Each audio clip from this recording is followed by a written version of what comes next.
Thank you so much, Dr. Van Deventer and Dr. Manika, two friends of mine and two wonderful scholars in their own right, who I've been privileged to have visit my class virtually. So it's so good to be back at SATS.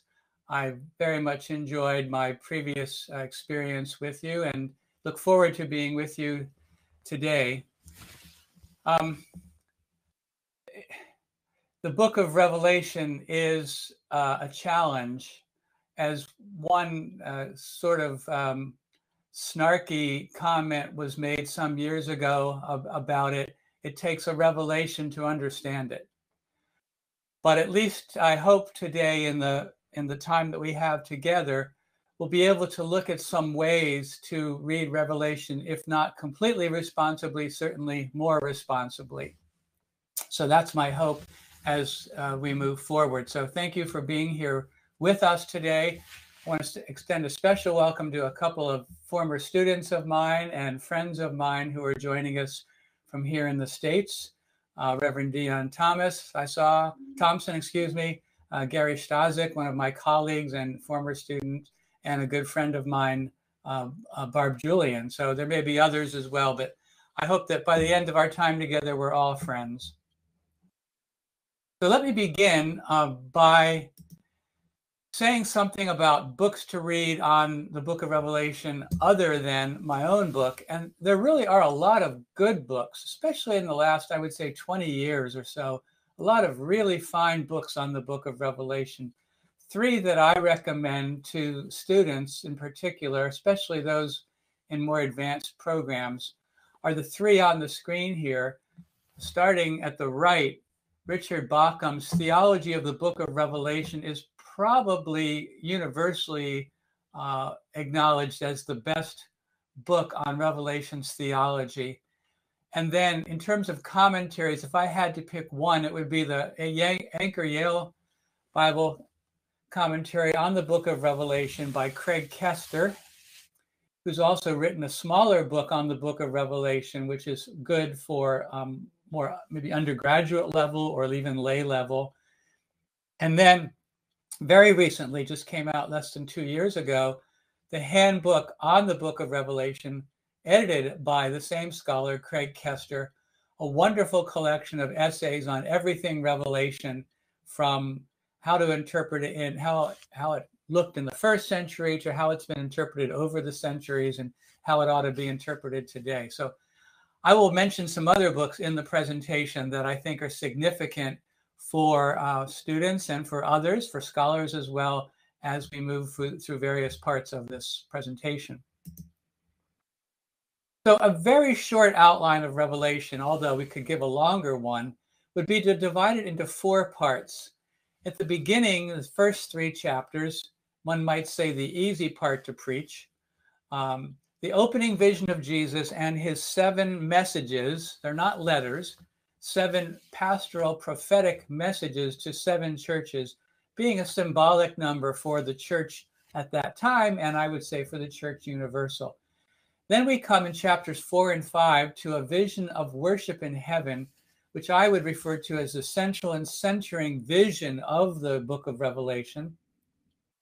It's a vision of God and the Lamb being worshiped in the sphere of heaven, and then that permeates the rest of the book. Then the longest part of the book is a series of visions of the judgment of God with interludes to break up the challenge and the difficulty of those visions before we get to the final wonderful positive vision of the new creation and the invitation at the end of the book of Revelation to join in the worship of the Lamb, to join in the new creation, to be filled with the water of life that is symbolized by the river running through the book of Revelation. So wonderful vision there of the new creation. There are some very common misunderstandings about Revelation, and I've only listed 9 or 10 here. There are lots more. One misunderstanding is that the word apocalypse means destruction or end of the world destruction. You've even heard it perhaps recently saying that the vision of what's happening in Ukraine is apocalyptic in character. Well, yes and no. There is some destruction and so forth in the book of Revelation, but the word apocalypse means revelation or unveiling. It doesn't mean destruction. And another misunderstanding is that this unveiling, this revelation, is really an outline of either history or the future or both, and that we can find current events predicted in the book of Revelation. This is a misguided way of reading Revelation because Revelation was primarily written to and for the first century. So we need to look not for predictions, but for similarities in our own context. The Bible then is not like a puzzle that you get in a box and you put all the pieces on the table, all the verses from Ezekiel and Matthew and Revelation and First Thessalonians and Daniel, and try to assemble them all together. That's again a kind of misreading that's unfortunately fairly common. There are two predictions that are not in the book of Revelation that people always associate with the book of Revelation. The prediction of a rapture where the church is taken up into heaven before the tribulation on earth. There is no rapture in the book of Revelation. I would say there's no rapture in the entire New Testament. Now, that does not mean there's no second coming in the New Testament or in the book of Revelation. They are not the same thing. And the Revelation doesn't predict the coming of the Antichrist either. Revelation acknowledges the current reality of the Antichrist, if we're going to use that language, but the word itself doesn't even appear in the book of Revelation. We'll come back to that in a little bit. Very quickly, through some other misunderstandings before we get to some perhaps better ways of reading Revelation. Wars and rumors of wars are kind of good things because they signal the imminent end. That's especially sometimes associated with nuclear war. A nuclear war could be a good thing because that's how God's going to destroy the earth and bring in the new creation. Those are both, I think, unethical and unchristian ways of reading any book of the Bible. It's also, if we understand the rapture in the book of Revelation incorrectly, that it's there, then we begin to think that the whole mission of the church is to get people ready for that rapture, rather than to engage in the mission of God as God is moving forward in this time, and not simply waiting for some just escape and then the destruction of the world. And then finally, speaking of destruction, another misunderstanding is that when Jesus returns, he will destroy all his enemies, that is, the non-believers. And a lot of this is perpetuated by a system of dispensational millennialism, or millennial dispensational, premillennial dispensationalism, which has been popularized by lots of different people. In this country, there was a man named Harold Camping who even predicted on 3 different occasions the exact return date of Jesus. And some people left all their possessions and followed this man, expecting that he was exactly right. And that kind of unfortunate thing has happened far too often. This kind of dispensationalism, which I'm not going to go into in detail, one American scholar of religion has said it was birthed in the UK, imported into the US, and then exported around the world. I'm sure there are versions of this in South Africa and other African contexts. Well, speaking of context, in the US, in the late 19th and early 20th century, there was a Baptist pastor named Clarence Larkin who outlined graphically the entire book of Revelation. Here's the rapture at chapter 4, verse 1, supposedly. Here, the messages to the churches are seen as depicting the church from the early days to the 20th century, where Laodicea represents the modern church for the most part, which Jesus wants to spit out of his mouth. Then we have a series of judgments and 1,000-year reign of Christ, and then the new heaven and new earth. This is not simply from 100 years ago. Here's an updated version of this, which you can find online or in books by people like Tim LaHaye and his co-writer Jerry Jenkins in the United States. And again, these books have been imported exported, around the world. A good response to this kind of thinking, which has all kinds of interpretative, theological, spiritual, and political problems, is a book by an American Lutheran scholar named Barbara Rossing called The Rapture Exposed, the message of hope in the book of Revelation. That's not a word that many people associate with the book of Revelation, but I think it really should be. Its focus is not on destruction. Its focus is on Christ and God on the one hand, and on the hope of the new creation on the other. And in between those two realities, we have the judgment of God, but that's not the final word for sure. So if this kind of approach is misguided, I think one way of summarizing that misguided way is in the words of the late Eugene Peterson, who wrote a wonderful spiritual and theological interpretation of the book of Revelation called Reversed Thunder. And he has a sentence in there which I think it's important for us to keep in mind. The Bible warns against a neurotic interest in the future and escapist fantasy into that future. The Bible and the book of Revelation are not about escapism. They're about responsibility. So reading the book of Revelation responsibly involves taking on that kind of responsibility. So I'm going to propose today 10 ways of reading Revelation responsibly in the very short time that we have. This is only going to be an overview. This could be a term course, taking each of these for one class session or 1 week of a class even. But I'm going to suggest 10 ways of reading Revelation responsibly of others that could be mentioned.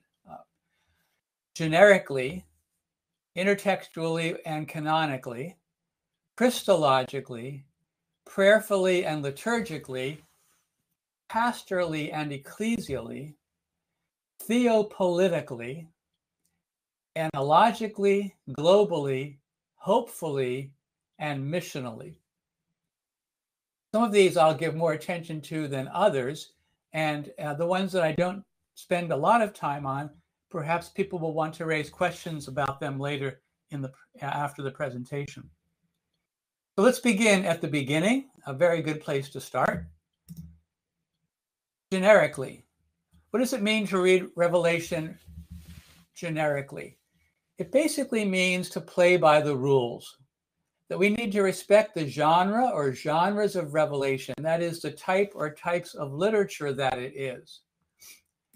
And I want to suggest that Revelation is more or less a hybrid, a combination of 3 different ancient genres of literature: apocalypse, prophecy, and letter.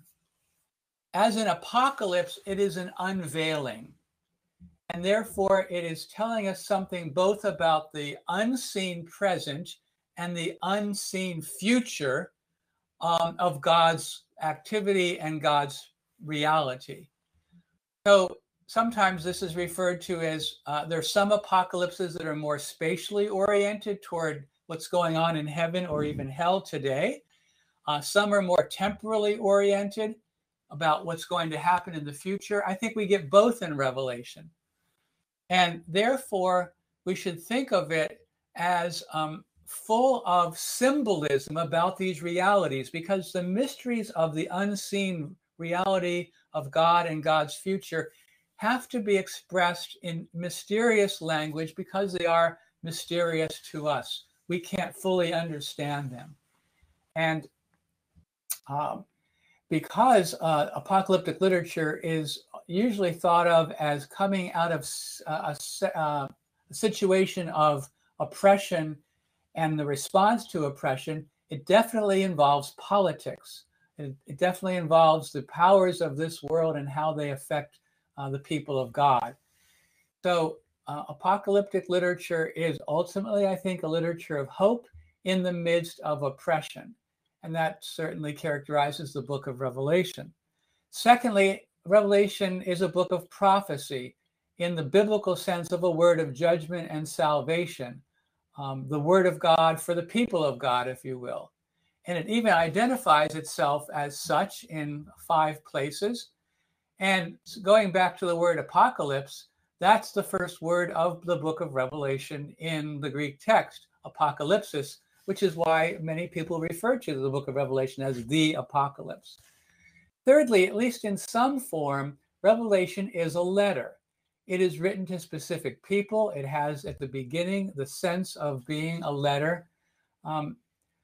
In the Oxford Handbook of the Book of Revelation, one scholar, Mitchell Reddish, says that Revelation is an apocalypse written by a Christian prophet and sent as a quasi-letter to the churches of Asia Minor. While we're speaking of genre, however, it's also important to keep in mind that this combination of apocalyptic and prophecy and letter give us something that's not unlike poetry. It's not unlike science fiction. It's true science fiction, but it has overlap with science fiction. It is similar to political cartoons with exaggeration and hyperbole and symbolism. And as Elizabeth Schiessler Fiorenza calls it, it's a symphony of images. So this slide in and of itself, I think, tells us a lot about how to read the book of Revelation responsibly. We have to take all of these aspects of it into consideration as a first century letter / prophecy / apocalyptic book. All right.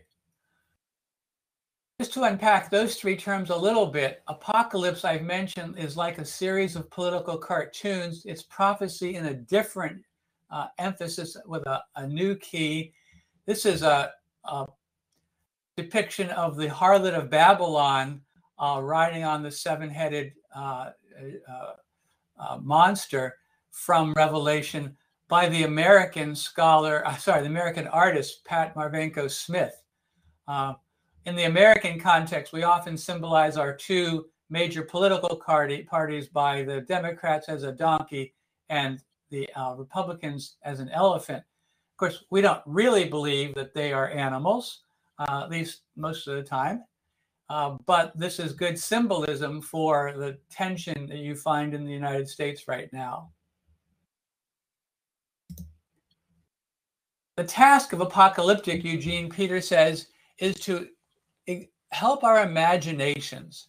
And he quotes the novelist Saul Bellow saying, if there are mysterious powers around, only exaggeration can help us see them. And the American Southern writer Flannery O'Connor, when she was asked why she created such bizarre characters in her stories, said, for the near blind, you have to draw very large, simple caricatures. With respect to prophecy, I want to quote the late Jewish scholar Abraham Joshua Heschel in his book, The Prophets. And I'll read just part of that quote. The sort of crimes and delinquency that fill the prophets of Israel with dismay do not go beyond that which we regard as normal. To us, a single act of injustice is slight. To the prophets, it's a disaster, catastrophe, a threat to the world. With respect to the genre of letter, keep in mind that there were 7 churches to which this book was addressed, beginning with the church in Ephesus and then moving clockwise up to Smyrna, Pergamum, Thyatira, Sardis, Philadelphia, and Laodicea. John is writing from the island of Patmos. But these 7 churches are not the only churches in this area. We know, for instance, there's a church nearby Laodicea in Colossae. There's more than one church in Ephesus. And there are certainly other churches in this area. So the number 7, as I mentioned earlier, is almost certainly symbolic and leading us to keep in mind that the church is addressed not only in all of Western Turkey, but throughout Asia Minor, throughout the ancient world, and throughout all of time and space. If you've never had a chance to see pictures of Ephesus, I suggest you look at some of them. This is an aerial view of the ruins, and then a reconstruction of those ruins, namely the city itself, with its great theater in the middle, its two agora or forum, one here and one here. Just a large city, maybe 250,000 people, so very important. The place from which the letter was then taken elsewhere. All right. Secondly, I think we need to read the book of Revelation intertextually and canonically. We need to pay attention to the connections that Revelation makes to the rest of the Bible, and even beyond the Bible to the ancient culture. Revelation contains a lot of scriptural references, but they're allusions, not quotations. One book of many that have dealt with this phenomenon of intertextuality, of interconnections, is the book by Steve Moise called The Old Testament in the Book of Revelation. As I mentioned, there are no scriptural quotations per se, but there are, depending on how you count, hundreds or maybe even more than 1,000 allusions and echoes. The book of Revelation is especially indebted to Ezekiel, Daniel, and Isaiah, but you also find Psalms and Exodus and many more biblical books, as well as non-scriptural books and allusions to ancient myths, to the Roman Empire, to other aspects of the ancient world, what sometimes is called the cultural encyclopedia. So we have to become familiar with these books and to see the creative way in which the author, John, while in exile, while imprisoned for his faithfulness to the gospel and his faithfulness to Jesus Christ, is able to draw by the inspiration of the Spirit on these many, many cultural and scriptural texts and other realities. But another thing to say about the book of Revelation in terms of reading it canonically, I think it's very important for us to remember that the book of Revelation concludes not only the New Testament, but the entire canon of Scripture, which moves from creation to new creation. And it allows us to see the grand sweep of God's mission and God's plan. And there are lots of other ways. I've just mentioned two here that Revelation has a kind of canonical function. But one of those ways is to speak about the way in which Revelation 13 complements Romans 13. Romans 13, in which the state, at least apparently on the surface, I think I could challenge that, but on the surface, looks like it's very supportive of the powers that be. Revelation 13 reminds us that even a power like the power of Rome, which sometimes could be seen as benign or even an instrument of God, can quickly become just the opposite, that the state has the power to become demonic and to do a great evil in the world. And I think we can testify from our own histories to that reality. All right. Third way we can read the book of Revelation responsibly is Christologically. By Christologically, I mean that we want to focus on Jesus. That the focus of the book of Revelation is not the Antichrist, but the living Christ. And I've tried to symbolize that over here by double deleting 666, which we'll come back to actually, but double deleting that and focusing on the Lamb who has conquered, that we should now follow. That is to say, the book of Revelation is centered on Jesus Christ as the Lamb. Worthy is the Lamb, exclaims chapter 5 in the central and centering vision. And this image of the Lamb appears 28 times, and I don't think that's an accident. As Richard Bauckham suggested years ago, 7 times 4 is is the way we get to 28. And 7, of course, is the biblical number for fullness of time and other kinds of fullnesses. And 4 is the symbol of universality, the 4 winds, or the 4 dimensions of geography, so forth. So this resurrected reigning lamb, Jesus, is the focus of the book of Revelation. He's the one we're to follow. He's the one we're to obey. He's the one to whom we are to bear witness. He has been crucified, but is now standing. So that is symbolizing that he remains the crucified one, even as he is the resurrected, exalted one. And because we worship him, we know that there aren't two gods. He shares in the divine identity. And to share in his power, his resurrected power, is to share in what we could call cruciform power or cross-shaped power, in which we bear faithful witness to Jesus, the faithful witness. And I've quoted here Revelation 12:11. They've conquered him, that is the evil one, by the blood of the Lamb and by the word of their testimony, for they did not cling to life even in the face of death. That is to say, Christians bear witness to Christ by their word and by their deed of faithfulness, even in the face of persecution and death.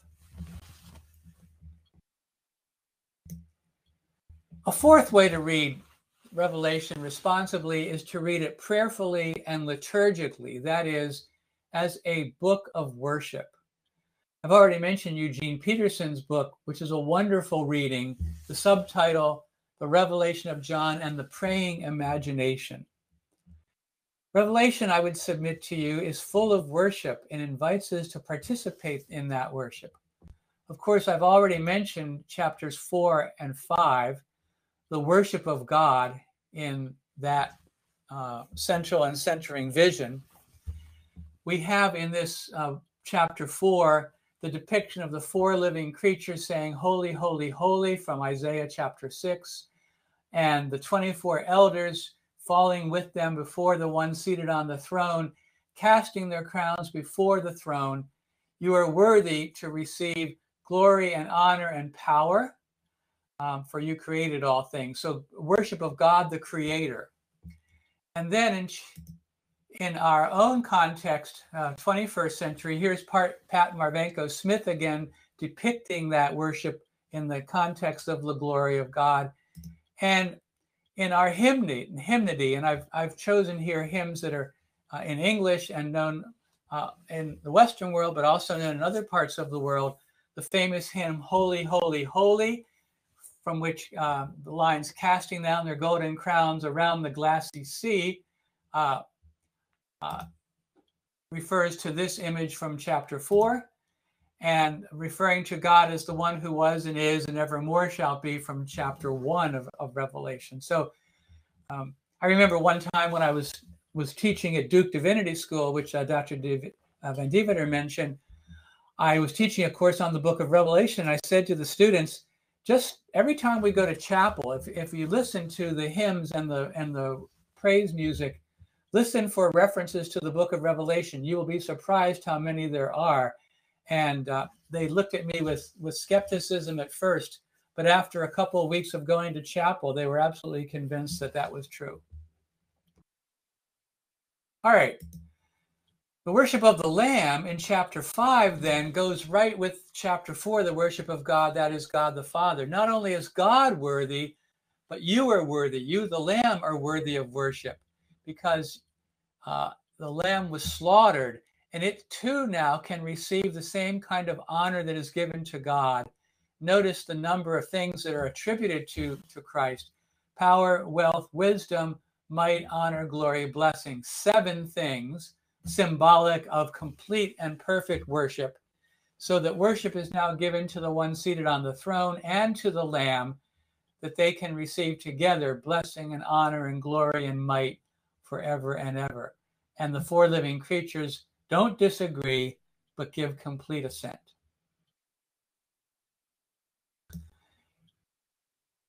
Many of us will know the hymn, "Crown him with many crowns, the Lamb upon his throne," which also comes from the book of Revelation in part. Crown him with many crowns, as thrones before him fall. Crown him, ye kings, with many crowns, for he is King of all. But in addition to the hymns in everyday church life, We also have famous other kinds of music. Handel's Messiah draws from the book of Revelation. The Hallelujah Chorus is straight word for word from the King James Version of the book of Revelation, Revelation 19:6 and Revelation 11:1. And then what I just mentioned about Revelation 5, worthy is the Lamb that was slain, and Amen, which concludes Handel's Messiah, also taken directly from the book of Revelation. So lots of people have realized that the book of Revelation is a book of worship. But it's not just Handel or old hymns that have the book of Revelation in their music. The more contemporary music of someone like Michael W. Smith and others, the Lord God Almighty reigns and worthy as the Lamb, taken as well from the book of Revelation. But in addition to the hymns that we find not only in chapters 4 and 5, but in other parts of the book of Revelation, we have 7 Beatitudes. And I think Beatitudes have to do with worship and with prayer as well. So 7 Beatitudes, once again, is symbolic of fullness of the blessing that God gives and the blessing that we ought to give to one another and to God. The book of Revelation is full of numerals that are symbolic of all kinds of things. And if we had 11 or 12 or 13 ways of reading the Bible and the book of Revelation specifically responsibly, we could also include reading it numerically. What does 3? What does 4? What does 7? 12? 1,000? What do these things stand for? All right. So far then, we've looked at 4 ways of reading the book of Revelation that I can share with you this morning. A 5th way is to think about reading Revelation pastorally and ecclesially. That is to say, with respect to the church and with respect to being a pastor to the church. The book of Revelation is ultimately about Christian formation. It's not about escapism, but faithful living within the world as it is given to us. And that Christ, the Christ we've just heard about, is present in the church to welcome, to forgive, to protect, but also to challenge and transform, to create, if you will, a faithful multicultural people that will persist despite oppression and suffering on the one hand, and we'll come to this in a moment, accommodation on the other hand. The temptation, in order to avoid oppression and suffering, to give in to cultural pressures, to be more and more like the culture instead of being a kind of alternative culture. Jeffrey Wyma at Calvin Seminary here in the U.S. is a good example, a new book by him called The Sermons to the 7 Churches of Revelation. The book of Revelation, again, I'm drawing on Pat Marvenko Smith's modern art, depicts Jesus standing among the lampstands or the menorah of the churches, representing the churches, that Jesus is present with them in their challenges. And that's been depicted in all kinds of art around the world. This is the British Holman Hunt, his famous Light of the World. He did a variety of versions of that. But similarly, we can find in the Chinese artist He Qi, Christ at the Door. So this is not just in the West, and we'll come back to that when we speak about reading the Bible globally. In Revelation chapter 7 and in Revelation chapter 4, we have beautiful depictions of the church as this multicultural reality. The 144,000 is a symbolic number for all of God's people, 12 times 12 times 1,000. And it's depicted especially in language in verse 9. After this, John looks, and there was a great multitude that no one could count from every nation, from all tribes and peoples and languages, standing before the throne and before the Lamb, robed in white, with palm branches in their hands, crying out, "Salvation belongs to our God, seated on the throne, and to the Lamb." Notice again, the source of salvation and the focus of worship is God and the Lamb. We live in a divided world. We live in a divided country, most of us, in one way or another. We live in places where there has been apartheid, where there has been segregation, and where there's continuing political and ecclesial division, where people who call themselves Christians in one country invade Christians in another country, even from the same Christian tradition. And here we have a vision of the church as a united body of all tribes, all peoples, all languages. This is a vision for the church, not as a nationalistic reality, but as a global reality. And I'll come back to that in just a moment.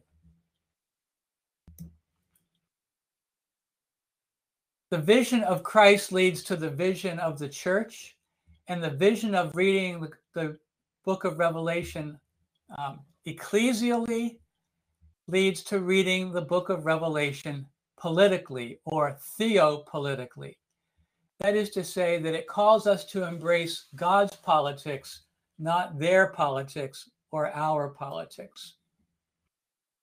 That is to say, the book of Revelation impels us to join into a way of being engaged in worship, which does not give worship to the state.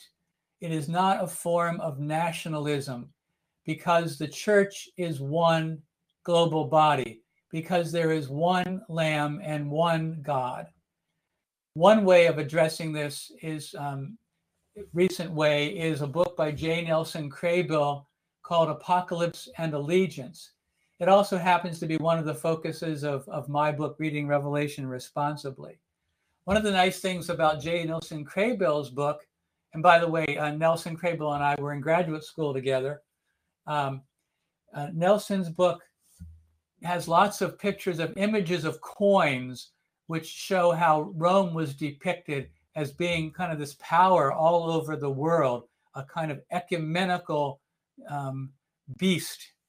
And the church is being portrayed as the ecumenical reality in contrast to this global. The word ecumenical comes from oikumene, which means worldwide reality. So anyhow, let's talk about what it would mean to read the book of Revelation theopolitically. In the book of Revelation, chapters 12 and 13, there is what I would refer to as an unholy trinity, consisting of the dragon, who is Satan, the beast from the sea, who represents Roman imperial power and the emperor, and the beast from the land, representing the priesthood of the Roman imperial cult, who caused people to want to worship the emperor and to give allegiance to the empire. What we get then in the book of Revelation, just at the sort of first century level, is this unholy trinity of satanic power behind the Roman oppression and the propaganda of the Roman religious leaders calling people to worship this allegedly Son of God, God, Lord, namely the emperor, probably specifically Domitian. But at a second reading level, we need to, by analogy, think about the way that those kinds of powers manifest themselves in the world today. That behind global and political and economic and military systems of oppression, there is a satanic power that is bigger than those systems. I think that's the view of the entire New Testament. And that unfortunately, religious propaganda is used to shore up and to call people to support, even to the point of dying and killing, these kinds of economic and military and political powers. So when I say two levels, I mean on the one hand, the first century context, and then also number two, the contemporary context or contexts. We see in art depictions of this kind of thing to help stimulate the imagination.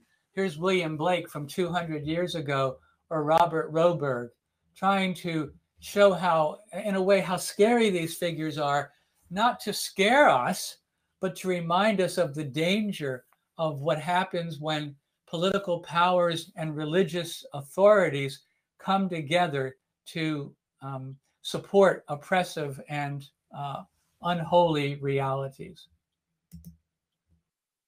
Now, I mentioned a few minutes ago the number 666, and simply want to say that most scholars today would present something like this as the solution to that. It's the ancient way of using letters to symbolize numbers, and if we take the Hebrew and transliterate it, we get the number 666, or as some manuscripts say, 616, if we take out the final nu. So we translate the Hebrew into Greek, we end up with this number. So we can come back to that later if people have interest in that. The 7 hills of Rome and of the Tiber River, symbolized here with the goddess Roma in her allegedly good provision for the people, the balance of her power being depicted positively over the 7 hills of Rome. The harlot of Babylon then is depicted in the book of Revelation as not being this wonderful justice-serving deity. Rather, she's a woman sitting on a scarlet beast that's full of blasphemous names with 7 heads and 10 horns. And the 7 heads are told, we are told, represent these 7 mountains, these 7 hills of Rome on which the woman is seated. In chapter 18, the call of the book of Revelation is that this Babylon, this powerful entity that we know is referring to Rome, is going to fall because of its oppression of people, because of its love for luxury, and the way that other powers have literally or metaphorically gotten into bed with this power in the way that it has mistreated the earth and has slaughtered it and traded in not only in animals and in luxurious products, but in slaves and human lives. So the church is called to come out of her, not to participate in this oppression.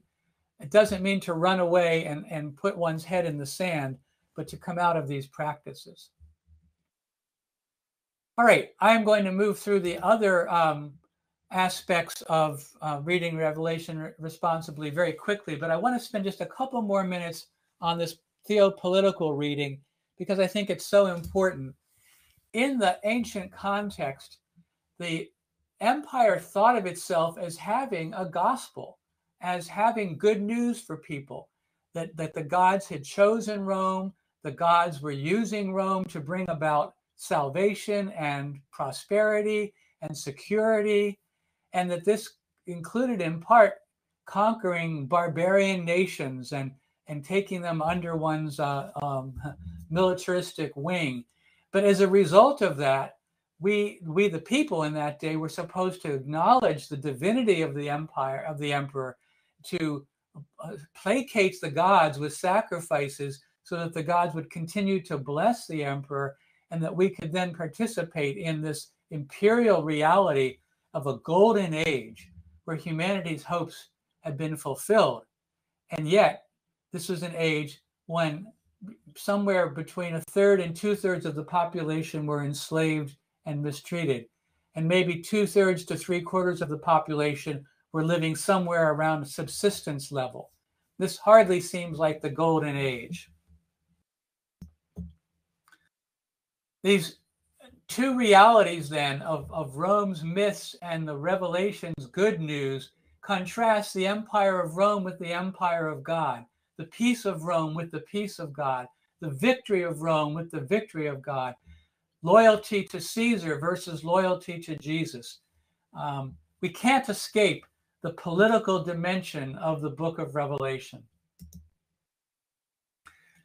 In our own day, the book of Revelation is therefore, I think, a call to carefully avoid an inappropriate accommodation to our own cultural and political realities, and to avoid the idolatry of what today is a form of civil religion or nationalism.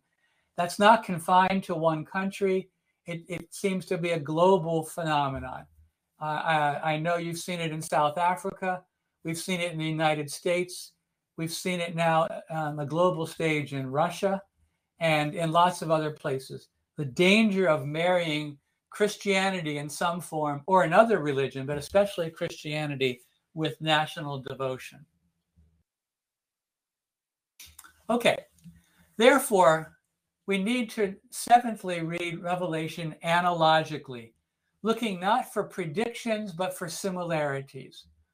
And in that way, looking for the kind of parallels that might exist between the culture of the first century and the church's place in that culture and our own world.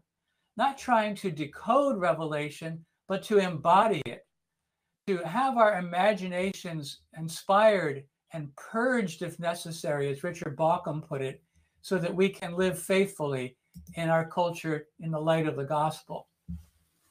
Brian Walsh, a Canadian theologian, has written a kind of poetic midrash on the book of Revelation. And I won't bother to read this. You can see the sort of sense of it. But he's saying, where do we find Revelation today? It's luxury. It's alluring behavior. You might want to live in that dream world, but the dream world is really quite a nightmare.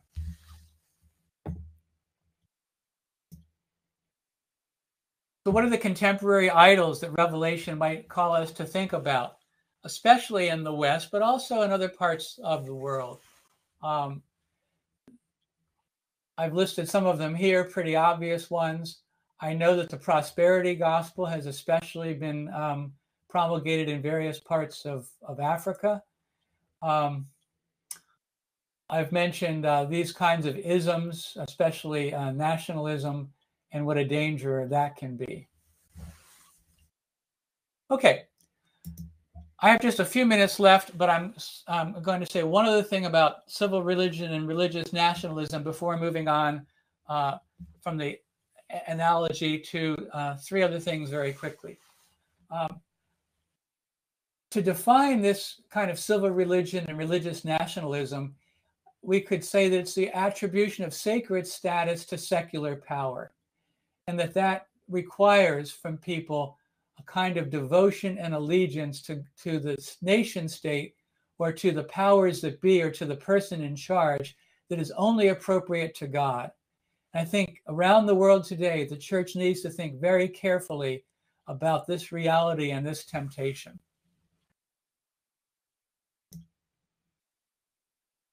Here's a US version of what I'm talking about, and then a Russian version. You may or may not have heard that the Patriarch of Russia, not all Russian Orthodox people or Orthodox priests even, but has been quite supportive of this war, and we're hopefully praying for his change of mind. And just 2 weeks ago, Vladimir Putin even quoted Jesus in defense of the war. Okay, so if we have a global church and a global problem of nationalism, Christian nationalism so-called, we need to read Revelation globally. We need to listen to the whole church. And it's important for Westerners to hear from the majority world, and for parts of the majority world to hear from other parts of the majority world. So this is one book that attempts to do this, a book called From Every People and Nation. And some of you in South Africa in particular may know about Alan Bosak's book, Comfort and Protest, The Apocalypse from a South African Perspective. Ninthly, then, we need to read the book of Revelation hopefully. We need to know that the Christian hope generates action and not apathy. the hope of the new creation, where there's lots of scriptural allusions and some sort of quotations even from Isaiah 25 and Isaiah 60, where there will be no more violence, where there will be no more darkness, where tears will be wiped away permanently. A beautiful picture of God's alternative to the crisis that we find ourselves in. Here's Pat Smith again with her depiction of that, with the golden streets and the river of life, with the trees for the healing of the nations. That's a very important line in the book of Revelation, the healing of the nations. And finally, then, we read the book of Revelation missionally. And I'll mention a new book. It's not out yet, but coming out this summer. Dean Fleming, a missiologist and New Testament scholar, a book called Foretaste of the Future, Reading Revelation in Light of God's Mission, which I highly commend to you. I've had the chance to read it before its publication. That to read the book of Revelation missionally means to remember that Jesus, the faithful witness, calls us to be faithful witnesses in the midst of evil and in the midst of the temptation to accommodation. Here's a quote from Dean Fleming and a quote from Richard Bauckham. The idea that Revelation reveals God's purpose to redeem and restore the whole creation, and that we as a church are called to live as a foretaste of that now. And two books here, one by Thomas Slater and one by Richard Bauckham, quoting the idea that Revelation transforms the Roman language of conquering and victory into the language of nonviolent, faithful witness. Really a radical transformation of the whole notion of victory. In our country, we had the African American experience, and an African American scholar writing about reading Revelation through the lens of African American culture. So to conclude, the book of Revelation is the conclusion of the New Testament. It's an invitation to come to Christ, to come to God the Father, to come to receive the gift of the Spirit, and also to invite Jesus to come, to restore, to make new. And so when we read the book of Revelation, we can take away from it the normalcy of evil and oppression, but the reality that Jesus, the faithful witness, has died and was raised to create a people of faithful witness. And we are called to be that faithful witness today, to follow the Lamb, to point others to him, and thereby to share in the true worship of this loving, redeeming Lamb, the Lamb of God, Jesus Christ. And with that, I will conclude.